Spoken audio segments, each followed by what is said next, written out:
Hello to all my friends and welcome to Jim's 5am Club. It's lunchtime here in the city.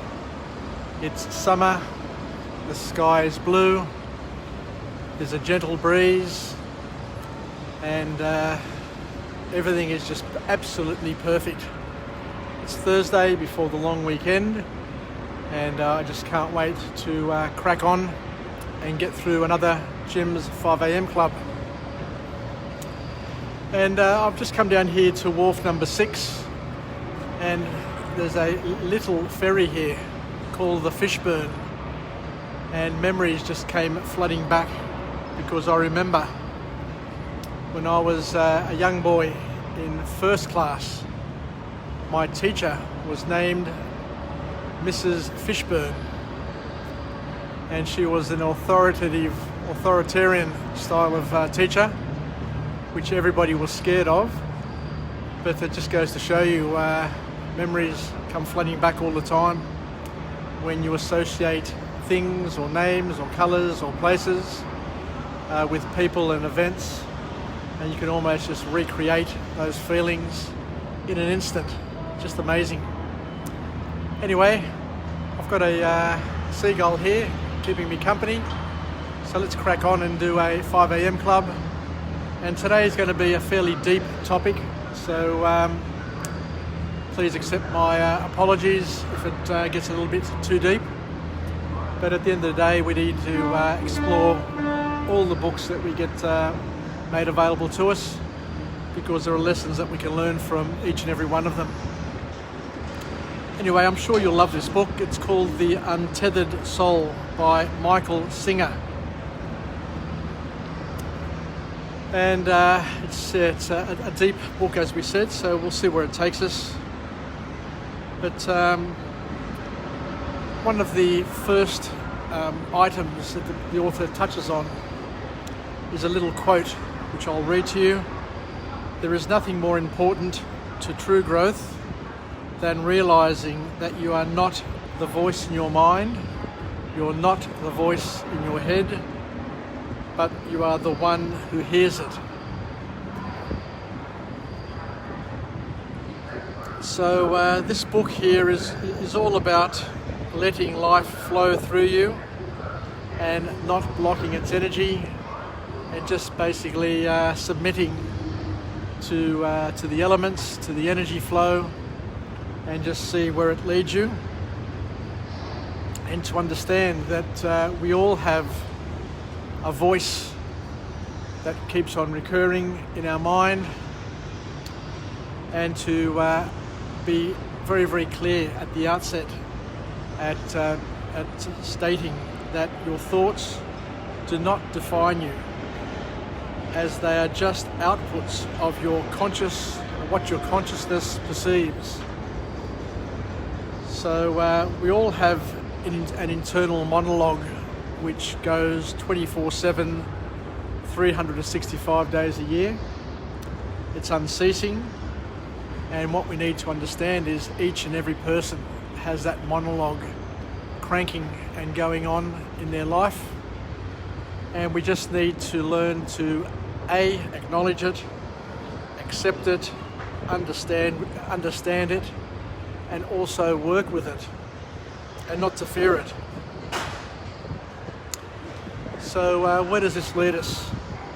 I guess the next point that the author talks about is the fact that if you are sad, it's just your inner voice picking up those things in the environment around you, or in the moods around you, in the people around you. So it's something which it's just picking up on the radar. But it doesn't mean that you need to accept it, doesn't mean that you need to indulge in it. It just means that your radar, your internal radar, your reticular activating system is picking up on it, and you can shift it, you can change it, you can manage it, because you are in control of your conscience, your conscience and your consciousness, and once again, you can reset and feel much better. Or you can submit to your sadness and see where it leads you. It may be trying to tell you something. It may be trying to wake you up. It may be getting you to refocus on things which may be more important, or it may be suggesting to you that there's something happening in your life that you need to be aware of and to introspect and take a little bit more of a deeper look at. But the author is very clear as well to tell us that our inner energy, our inner voice is very real, and you need to let it flow to benefit from it. So now we all have ebbs and flows of energy. People describe me as being high energy, having a lot of energy.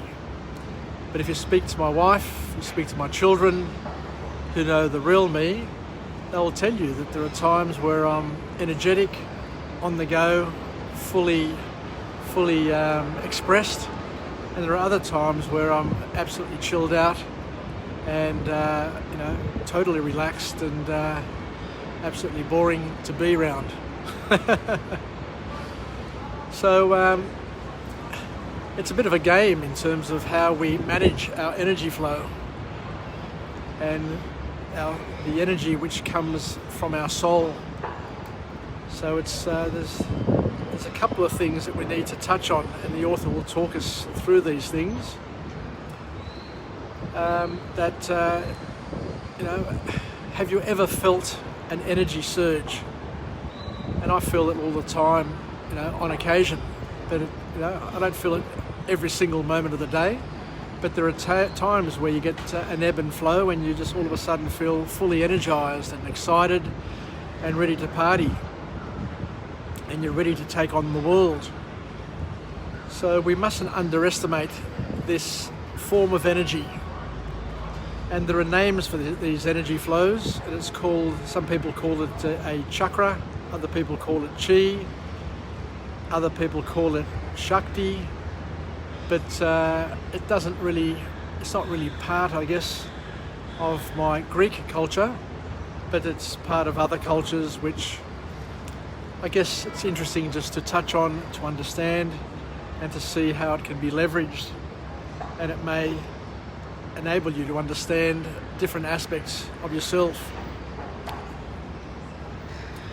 Because you also need to understand that these energy flows, or this energy that we have in us, can be used to empower us, but it can also be used to disempower us, if not let to flow.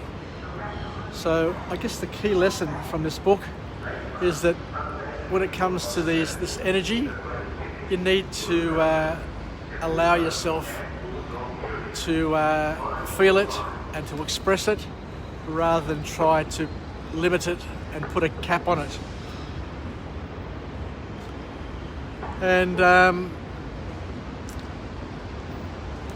the other message from the author here is that we need to look at not holding on to negative thoughts and negative energy, and also negative people to a certain extent, because they're going to drain you of the energy, both the good and neutral or negative energies as well.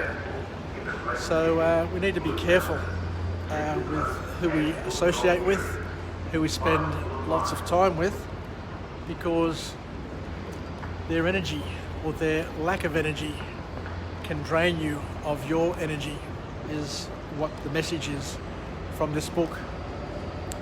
So if we've got negative thoughts, if we've got negative feelings, one of the key lessons from this book is don't hold on to it.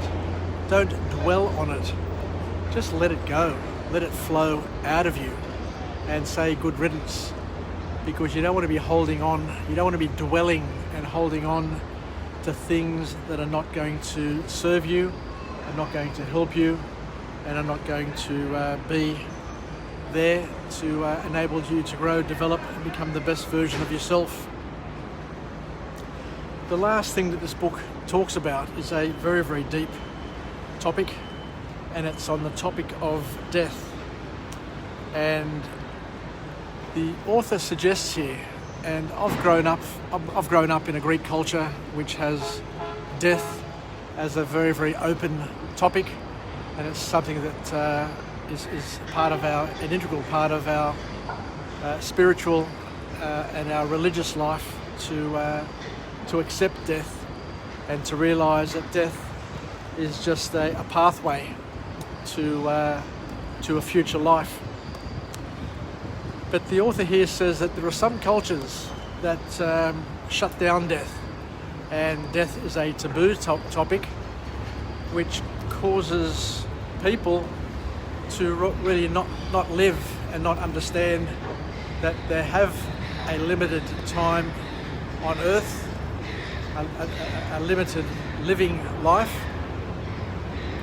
and that unless they get that wake-up call that they need to make the most of the days and time they've got available to them, then they're going to basically waste their moments, waste their life, waste the opportunities, because they don't really see that they have a limited amount of time to kick some goals and make the most of what they have available to them. But the author here suggests that death is what gives life meaning.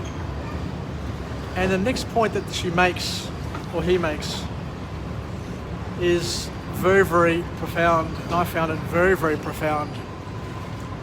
And the point here is that we humans, and she says, or he says, that only humans know in advance that they will one day die, which gives us a huge advantage over all of other species, all other animals, because while other animals may, may instinctively know that they need to do things, we humans are the ones who actually know that through life, comes a day where we're going to die. And by having that knowledge, it gives us a different perspective on life, and it makes us cherish things a lot more, and it gives us something to look forward to, I guess, if you have Christian beliefs or religious beliefs, and allows you to prepare for it as well. And it helps us put everything into perspective. So what it does is it helps us put our feelings into perspective as well. And the author here talks about jealousy, and for people who are jealous of their partners. So what the author suggests here is that if you're at a party and you see your partner talking to somebody else, then a lot of people get jealous, upset, angry. But another way of looking at it, from what the author is suggesting here, is that at the end of the day, we've all got limited time in this world, and wouldn't it be better to really think to yourself that does it really matter if your partner is talking to somebody else at a party? Because at the end of the day, it's all about them being happy and them being fulfilled and them having a full and meaningful life. And if talking to somebody at a party makes them happy, then as their partner, as their lifelong partner, shouldn't that make you happy as well? Because we don't need to be jealous of the people around us, of our partners, our friends, because a lot of these jealousies, a lot of these things are stimulated, are brought to the fore by a number of irrational, immature, childish fears that we have. Because at the end of the day, a lot of these fears, as we said, are irrational.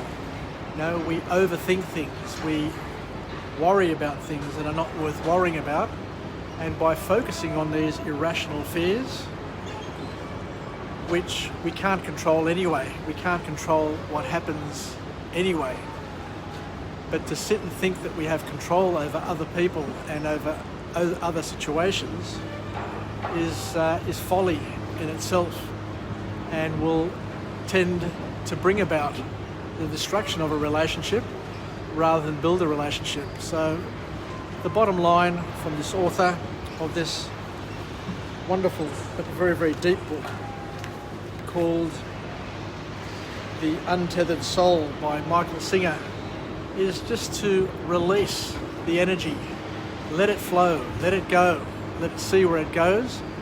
Because at the end of the day, if you're sitting there trying to control the world around you, you're just going to make things worse, and you're just going to make people feel uncomfortable, and you're going to push them away from you as opposed to drawing them closer to you. So I guess that's it. Friends and family, ladies and gentlemen, I've finished yet another book summary from Jim's 5am Club. A deep book, a interesting sort of book, but as I said, there is something very, very valuable that I got from this book, and that's the knowledge that we humans are the only ones who have the gift of knowing that our life on this earth is limited, and that one day will be our last day, and that'll be the gateway for our next life. And to not to despair, but to prepare for it, to live a life of gratitude, be grateful for what we get, for what we're able to enjoy on a day-by-day basis, and to allow the people around us to also live a life of freedom, and to be happy with their happiness, and to be fulfilled with their fulfillment, and not to be jealous, and not to allow irrational fears to overwhelm us and steal from us the gift that we have in terms of our relationships, our friendships, our families, and all the beautiful things that we have available to us. So let's finish off with a positive affirmation. I'm alive, I'm well, and I feel absolutely great. To my friends and family, stay connected, stay relevant, stay reasonable, and most importantly, let's allow our souls to be untethered and to unite with other people, with our friends and family, with the wider community, and not to be jealous, and not to have irrational fears control us, overwhelm us, and basically steal the joy from us and to the people around us. So take care, everybody. Wishing you all the very best, and I look forward to coming to you again tomorrow from a different location with a different message from Jim's 5am Club, and we'll chat again. Take care, feel like ya, and we'll talk again. Bye for now.